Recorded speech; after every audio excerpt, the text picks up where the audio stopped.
Go. This is our publication. It is incorporating LGBTQ plus identities in K-12 curriculum and policy. And I just want to introduce my co-editors and myself and talk a little bit about our recent publication. I'm Dr. April Sanders. I am Associate Professor at Spring Hill College in Mobile, Alabama. My colleagues are Dr. Laura Isbell, Dr. Catherine Dixon, and they are both associate professors at Texas A&M Commerce in Commerce, Texas. So our book, how this all came about, was that the three of us have worked together for some time. We've known each other since graduate school. We met many years ago, and we have been working on projects throughout the years. Most recently, we had started working on some research that had to do with LGBTQ plus issues, and we wanted to find a good fit for that publication, for a publication for that research. And we were looking around and exploring that. And I had done some work and some publications in the past for these issues, but the three of us together, this was the first time we had ventured down this road with this type of publication. And so I threw out the idea of, what if we did an edited book? What if we looked at a lot of other good research that was out there and put it together with what we're doing? And I sent that out as an idea to both of them, and they both were very, very receptive. I know from my end, I wanted to see that as a scholar in the field. I would have liked to have seen that as a young gay teacher who probably thought there's nobody else out there who's like me. And so I thought that would be a productive way for us to use our research and our voices. And I will say that I did say to them both in the beginning, really think about this, because they immediately said yes. And I said, wait a minute. Are you sure you want to be involved with this kind of publication? Because you might have some backlash for working with LGBTQ plus issues. And I will say, I will let them speak to how they reacted to that, but my perception of their reaction was that they were just dismayed that that would even be an issue. So everybody was on board, and that's how we started down the road. And I will let them speak a little bit to how they responded to that and how that worked on their side.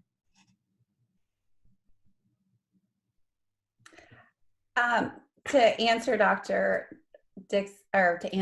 Sanders' question, when she had first approached me, of course, I said yes right away. And then I was a little surprised that, she had even questioned that, you may be linked to something that may have a negative impact. And it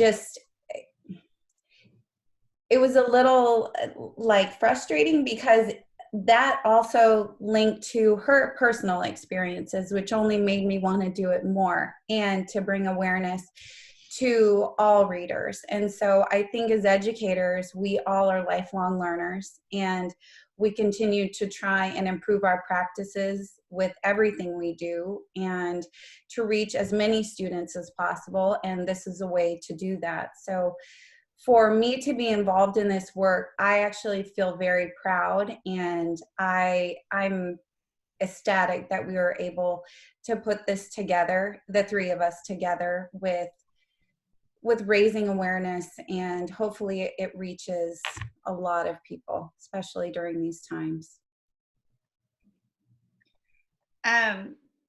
Well, educators talk a lot about wanting all of our students to feel welcomed and valued in our classrooms. And I have been one of those educators as well. But I've also felt the need to really interrogate those sentiments, to really encourage myself and other educators who are like me, white, cisgender, heterosexual woman, to really do some self-reflection about what it really means to have authentically inclusive classrooms for our students. And for me, it was an honor to be asked to be part of the research that we talked about in, that we wrote about in Chapter 7. It was also a very good experience for me to go and present with Dr. Sanders on that particular research study. And the conversations that occurred with other educators during that session really pushed me. And it was a good push to take me from that space as an educator who really wanted to take actionable steps, but was just getting my feet wet, to really decide that it was time to take that plunge.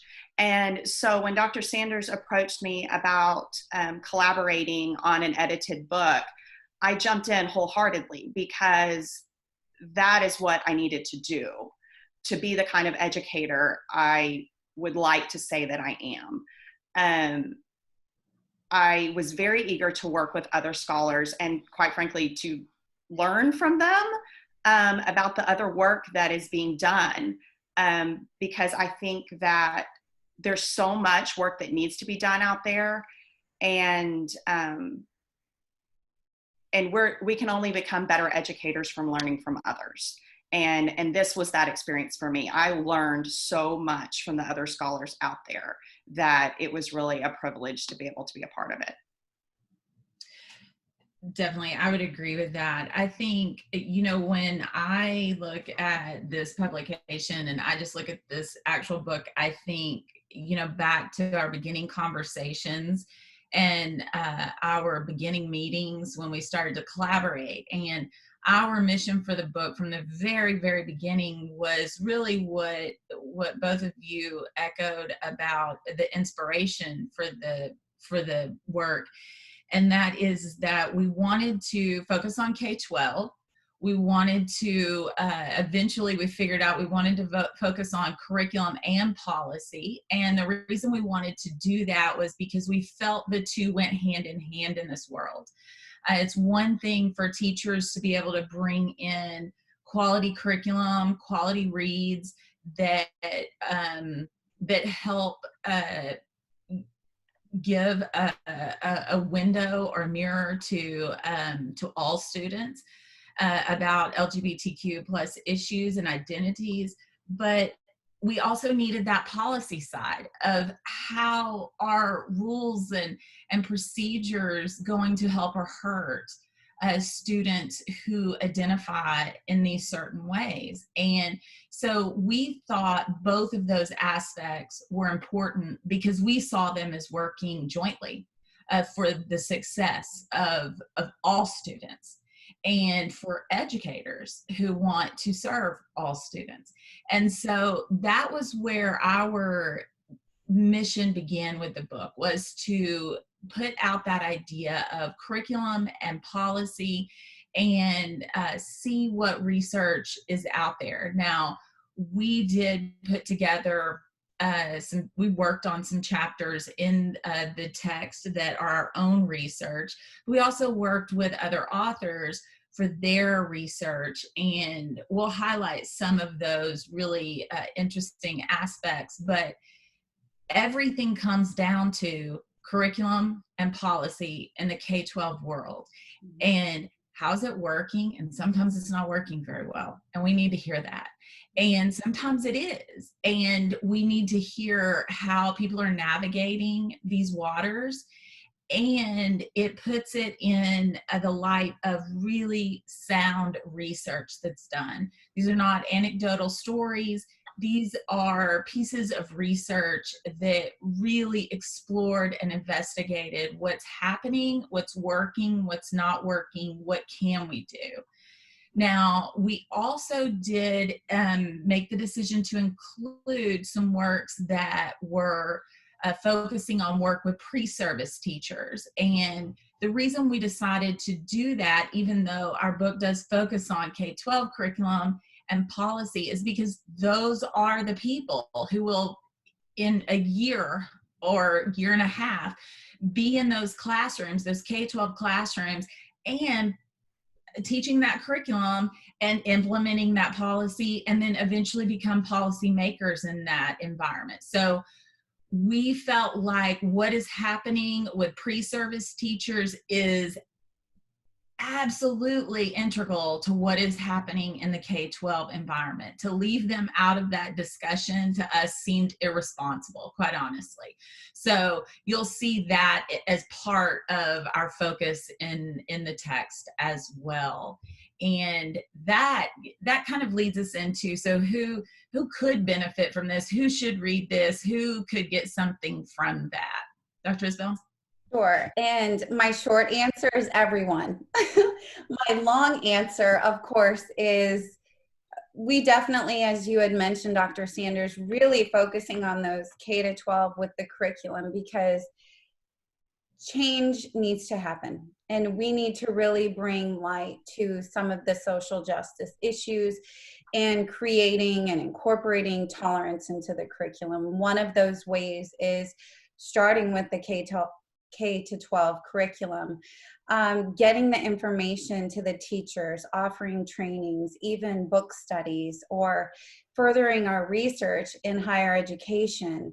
And then that it's almost like that top down, to where we start, in the K-12 curriculum, and then we go to the administration, and then we go to our teachers, and then eventually to our students who would benefit the most from this. And I've thought about this in a couple different ways, and I have an 8-year-old son, and I chatted with him about, the book and what we were doing, and I just kind of wanted to put a feeler out there and thought, if you had some of these books in your classroom, LGBTQ books, and just in your classroom, how do you feel about that? And he just said, well, I think it's great. I mean, short answer. And then we moved on to another topic. But I just thought we need to have that acceptance at every age and at every level. And so why is it so simple for an 8-year-old to understand and be able to accept and trust? And it's because of the things that surround him and the things that are tolerable, right? And he does have a high empathy. And I think that if we really start to impact the curriculum and have those conversations, will they be uncomfortable? But yes, they will be, but change is uncomfortable. And so I really think this is a way to bring awareness and also to eliminate or mitigate that feeling of isolation or shame or guilt, any stigmas that may be related to this. And within our book, I really gravitated to the chapter with the mental health and the struggles. And if we can just make students feel accepted and that there is a place for them and there are different supports, I think that to me would be the most beneficial and impactful part of our book, if we can do that. And so that, to me, I feel like if we can really push our book, I don't want to say push, if we want to share our book with higher education within, then hopefully those educators take that back to the districts and present this to their curriculums and share it with their teachers, who then would share with their students. So I'm hoping that offered a longer answer, but I still think it's good for everyone. And Dr. Dixon can share with us who should read this and why. Okay, so those who are familiar with the literature regarding LGBTQ plus issues are probably very familiar with scholars who have already been doing a lot of the work. I know, just to name a couple who were particularly influential for us and some of the other authors in our book, are Caitlin Ryan and Jill Herman Wilmarth, who you'll notice their book, Reading the Rainbow, is cited by more than a few of the authors included in the book. Also, J.B. Mayo Jr.'s work on the intersectionality of race, gender, and sexuality. Also, his look at the impact of GSAs in middle school and high school. These are just a few people who have already been doing really great work. But what's unique, I think, about the collection of work that we've put forward is that we do take this kind of multidisciplinary approach. We touch on teacher preparation programs. That's been mentioned already. It's really important that we, like I said before, interrogate these sentiments of, loving all children who walk into our classrooms, and really, take a look at, what does that really mean? What do you mean by that? And what actions and words do we use that can or cannot make our classrooms inclusive, authentically inclusive spaces, so that our students who identify as LGBTQ plus have a supportive and healthy environment in which they can learn and thrive. So it is important to raise that awareness with our pre-service teachers. Also, our in-service teachers. You'll see there's a recurring theme throughout this book of educators who have this deep desire to take those actionable steps. But then oftentimes you'll see that followed up by a lack of knowledge of how to do it, and how to do it without creating harm. And, as educators, that's the thing that we always want to put at the forefront, is that whatever we do, we do it without creating additional harm. And so what we find is we have a lot of educators who do not feel equipped to either provide truly safe places for students to learn, do not know how to navigate the obstacles that arise, who don't know how to fight back or push back against unjust and inequitable policies that keep them from doing the work that they want to do. And they need more tools to do that. And so that's a recurring theme that we see throughout the book. And again, looking back at this multidisciplinary approach, there are chapters that have little, I guess, to do with the actual curriculum piece. We, as Dr. Sanders mentioned, we could not have this publication without bringing in the aspect of policy. We have written and unwritten policies at school level, district level, community level, state level, federal level, that affect the way that we're able to teach, the quality of education we're able to put out there, the curricula that that is accessible for teachers. All of these written and unwritten policies affect what happens within the four walls of that classroom. And so when we talk about it, we cannot just talk about making change with teachers as individuals. We have to look at it as a system issue.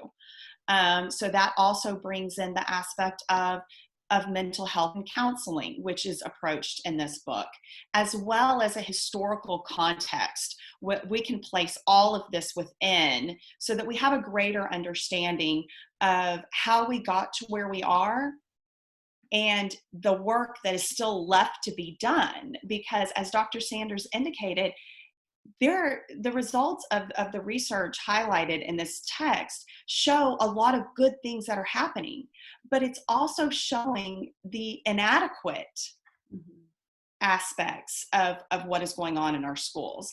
And so then Natasha Distiller, who authored our concluding chapter, did a remarkable job of really pulling in all of the issues of gender and sexuality, into a historical context so that our readers can really take everything that they've read in the previous chapters, place it in that historical context, and realize that, yes, there is a lot of work yet to be done, and use that information as a springboard to propel them into the work that they themselves need to do, as well as the work that we need to continue to do.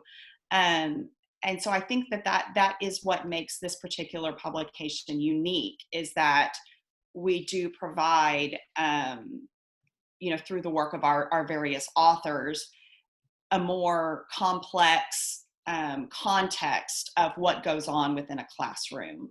And really, I think that any reader would benefit from this, especially those who work directly with youth who identify as LGBTQ+. It could only benefit the work that they do, and really any educator who is working with young people in K-12 education could benefit from reading the works of these phenomenal scholars. I would agree with that. I think one of the best aspects of this publication, in my opinion, is that, you know, all three of us have individual stories of contacts that we made through the blood, sweat, and tears of making this book, whether that was with personal friends, with other colleagues, with our pre-service teacher students, where they all expressed very emotional and positive reactions to the publication. And so we had that aspect going on in the background as we're putting this together. And I think that adds a level of responsibility that we felt like it needed to be done, but it needed to be done well. But the other aspect that I think Dr. Dixon really highlights well when she talked about some of the really important work in the book is that it's a great combination. It's a great combination of practicality of what's happening or what's not happening and research theory. And so we really tried to marry those two worlds so that it is good for K-12 teachers, principals, other administrators to look into the book and find some chapters that are applicable to them and helpful to them.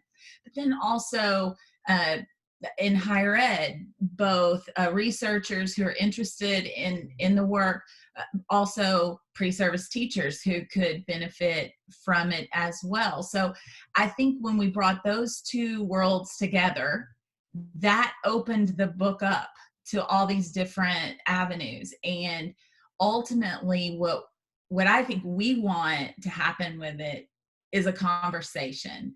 We don't want this to be an ending point. We want this to be the jumping off point, that you read some of these chapters and you take that as a basis for discussion. I think that would be the best gift that I think we could get from the book, is to know that there are conversations that happen as a result of the work that is included in this publication. Mm-hmm. Did you want to add anything else? Just that I'm glad it's going to be edited. But when we are really looking at the complexity and all of the moving parts that go into creating, equitable and just learning environments for our LGBTQ plus students, we're not just looking at that curriculum. We're looking at the kinds and quality of support systems within school systems for them. We are looking at the protection of their rights as human beings. And quite literally, for many of our LGBTQ plus youth, it is a matter of life and death. Mhm. And that should not go undiscussed and unnoticed. That it is the responsibility of every single educator to make sure that we are providing that type of learning and living environment for our students. I would agree with that. I don't know how educators are able to get to that until they start to have professional conversations around it. It's one thing to have a conversation in the hallway with another teacher, or with a colleague and say, yes, this bothers me, or I would like to see change. It's another thing to have your principal put together a book study and you come together as a professional group and you really explore what makes you uncomfortable. As Dr. Isbell talked about earlier, yes, these conversations will make you feel uncomfortable. That's just going to happen. But until we do that in a professional setting, Mhm. I don't know how we get to that point. Right. I think just to echo on what you had both mentioned, as an educator, our first priority is to make sure that our students feel safe. And by giving them the knowledge and the tools and resources to where we can give them different outlets if they are, you know, a, a, a book study is such a simple way to just bring people together and have conversations. And I think that, as you had said, Dr. Sanders, if our book, if anything, could just spark some conversations, that would be really powerful. That's a very good start, I think, just beginning to have tough conversations, uncomfortable conversations, but know that it's benefiting a lot of students and a lot of people.